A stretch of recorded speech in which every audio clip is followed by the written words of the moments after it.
Hello guys, welcome to anime Telugu world. ఇవాళ anime వచ్చేసి kaiju number 8 season 2. స్టోరీలోకి వెళ్లే ముందు like, share, subscribe and comment చేయండి. Okay. Kaiju number 9 kaiju number 8 ని చంపి పవర్స్ ని తీసుకోవాలి అనుకుంటాడు. కానీ నెంబర్ 8 ప్రతిసారి ట్రాన్స్ఫర్ అవ్వడంలో విఫలం అవుతూ ఉంటాడు. నెంబర్ 9 అటాక్ చేసే లోపు కికోరు వచ్చి నెంబర్ 8 ని రెండుగా చీల్చుతుంది. నెంబర్ 9 మళ్ళీ నార్మల్ అయిపోతాడు. ట్రాన్స్ఫార్మ్ కాగలవా అని కికోరు నెంబర్ 8 ని అడుగుతుంది. కానీ నెంబర్ 8 ట్రాన్స్ఫార్మ్ అవ్వలేను అని అంటాడు. ప్రయత్నిస్తున్నా కానీ కాలేకపోతున్నా అని అంటాడు నెంబర్ 8. నెంబర్ 9 అటాక్ చేస్తూ ఉంటాడు. కికోరు అంటుంది, నేను దాన్ని అడ్డుకుంటాను, నువ్వు ట్రాన్స్ఫార్మ్ అవ్వడానికి ట్రై చేయి అని అంటుంది. చూడు, నాకు ఇలా చెప్పడం ఇష్టం లేదు, కానీ దాన్ని ఓడించడానికి నీ శక్తి అవసరం అని అంటుంది కికోరు. ఇద్దరూ కలిసి నెంబర్ 9 వైపుగా చెరో ఒక వైపుకి వెళ్ళిపోతారు. నెంబర్ 9 కన్ఫ్యూజన్ లో ఉంటాడు. అయితే సరే అని నెంబర్ 9 2 హెడ్స్ గా విడిపోతాడు. ఇద్దరిని అటాక్ చేస్తాడు. కఫ్కాపై దాడి చేస్తాడు. కికోరును కూడా. కానీ కికోరు తన స్పీడ్తో నెంబర్ 9ని చీల్చి చెండాడుతుంది. అంతలోనే కికోరు ఫ్లాష్ బ్యాక్లోకి వెళ్తుంది. కికోరు వాళ్ళ అమ్మ కూడా ఒక డిఫెన్స్ ఫోర్స్ ఆఫీసర్. ఎంత బిజీగా ఉన్నా కికోరుతో టైం స్పెండ్ చేస్తూ తనని ప్రేమగా చూసుకుంటుంది. కికోరు వాళ్ళ అమ్మ లాగానే డిఫెన్స్ ఫోర్స్ ఆఫీసర్ అయ్యి అందరినీ కాపాడుతాను అని ప్రామిస్ చేస్తుంది. కానీ ఒకరోజు కైజు నెంబర్ 6తో చేసే యుద్ధంలో కికోరు వాళ్ళ అమ్మని కోల్పోతుంది. అప్పటి నుంచి కికోరు ఒంటరి అయిపోతుంది. కికోరు వాళ్ళ నాన్న కఠినంగా మారిపోతాడు. మళ్ళీ ఎవరిని కోల్పోకూడదు అని కికోరు అనుకుంటుంది. వాళ్ళ అమ్మ ఎలా అందరినీ కాపాడిందో అలానే కికోరు కూడా బలంగా తయారు అయ్యి అందరినీ కాపాడాలని అనుకుంటుంది. అలా మాసివ్గా నెంబర్ 9 మీద తన గొడ్డలతో దాడి చేస్తూనే ఉంటుంది. నెంబర్ 9 అటాక్ చేద్దామని చీమ కాలుతో ట్రై చేస్తాడు. ఇంతలో కఫ్కా దాన్ని తన్ని కికోరుని కాపాడదాం అనుకుంటాడు. కానీ ఏమవుతుంది? కాలు వెరకొట్టుని కుయ్యో ముర్రో అంటాడు మన కఫ్కా. ఇంతలో కికోరు నెంబర్ 9 తలని ముక్కలు చేస్తుంది. కఫ్కాని ట్రాన్స్ఫార్మ్ అవ్వమంటుంది. కఫ్కా ట్రాన్స్ఫార్మ్ అవుతాడు. కానీ మళ్ళీ ఆ కైజు ఆధీనంలోకి వెళ్తాడు. తన వాళ్ళని తానే చంపుకున్నట్టు కికోరుని కూడా చంపినట్టుగా భయంతో భ్రమపడతాడు. ట్రాన్స్ఫార్మ్ అవ్వడంలో మళ్ళీ ఫెయిల్ అవుతాడు. కఫ్కా అప్పుడు గ్రహిస్తాడు, నేను నా భయం వల్ల ట్రాన్స్ఫార్మ్ అవ్వలేకపోతున్నాను, నెంబర్ 9 వల్ల కాదు అని. ఇంతలో డిఫెన్స్ పై ఆఫీసర్స్ మాట్లాడుకుంటూ ఉంటారు. నెంబర్ 8 ఇబ్బంది పడుతున్నాడు అని. ఇంకొకరు అప్పుడే అన్నాను ఇలాంటి ప్లాన్ వద్దని, మీరు వినలేదు అని అంటాడు. ఇంతలో వేరే ఆఫీసర్, మనకి వేరే చాయిస్ లేదు, ప్లాన్ బిని మొదలు పెడదామని అంటారు. కెప్టెన్ నరోమి నేను వెళ్తాను అని నెంబర్ 9 దగ్గరకు వెళ్తాడు.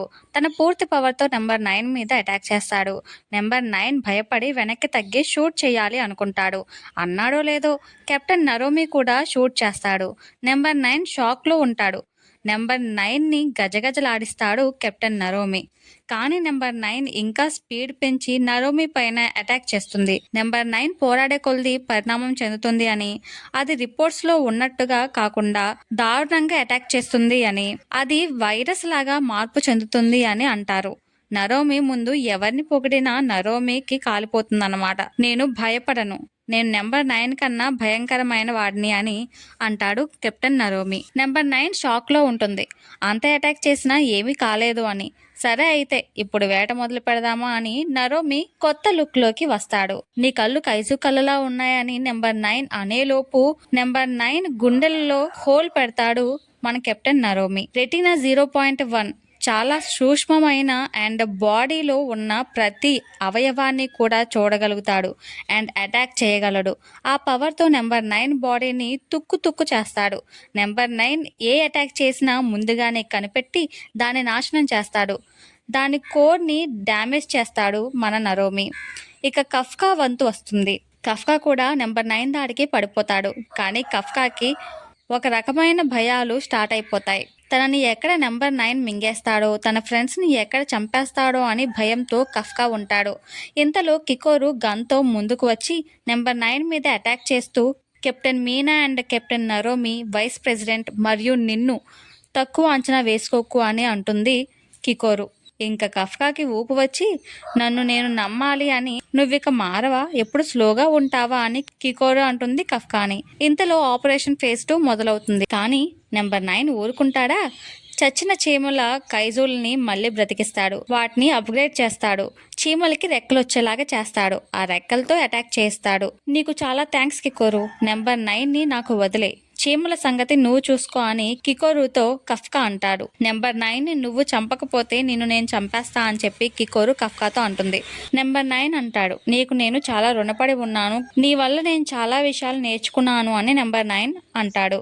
నెంబర్ 8ని ఆపి అటాక్ చేయాలి అని చూస్తాడు. కానీ ఇంతలోనే కనురెప్ప పాటులో నెంబర్ 8 చీమలోని కోర్ని బయటకు తీస్తాడు.